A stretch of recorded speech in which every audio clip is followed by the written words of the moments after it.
৩৬ লক্ষেরও বেশি মুসল্লির উপস্থিতিতে গতকালকে লাইলাতুল কদরের নামাজ আদায় করা হয় মক্কায় মসজিদুল হারামে, যেখানে আমিও একজন গুনাহগার বান্দা উপস্থিত ছিলাম।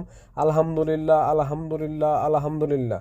পৃথিবীতে সবচেয়ে বড় জামাত হয়েছে এই গতকালকার। এটা গত বছর এই মসজিদুল হারামে ২৭ লক্ষ লোক হয়েছিল, সেখানে এই গুনাহগার বান্দা ছিলাম আমি। ও এই গত বছর ২৭ লক্ষ লোকের সাথে ছিলাম, এই বছরও এই ৩৬ লক্ষ লোকের সাথে পরিবার সহকারে ছিলাম।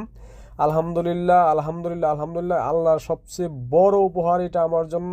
এর চেয়ে বড় উপহার আর কোনো কিছু হতে পারে না জীবনে।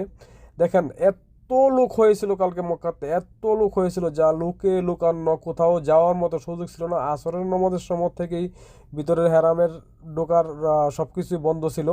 তো আলহামদুলিল্লাহ, সব কিছু মিলিয়ে ইনশাল্লাহ আল্লাহর রহমতে সব ভালোভাবেই আমরা এই সালাত আদায় করতে পেরেছি। শুকরিয়া মহান আল্লাহ তাআলার দরবারে যে এখানে কোনো প্রকার অপ্রীতিকর ঘটনা ছাড়াই আমরা এই সালাত আদায় অনুষ্ঠিত হয়েছে এবং আমরা তা আদায় করতে পেরেছি। লাখ লাখ লাখ লাখ শুকরিয়া মহান আল্লাহ তাআলার দরবারে, এবং সবার জন্য দোয়া করেছি। সবাই ভালো থাকবেন। আল্লাহ হাফেজ, আল্লাহ হাফেজ, আল্লাহ হাফেজ। আসসালামু আলাইকুম ওয়া রাহমাতুল্লাহি ওয়া বারাকাতুহু।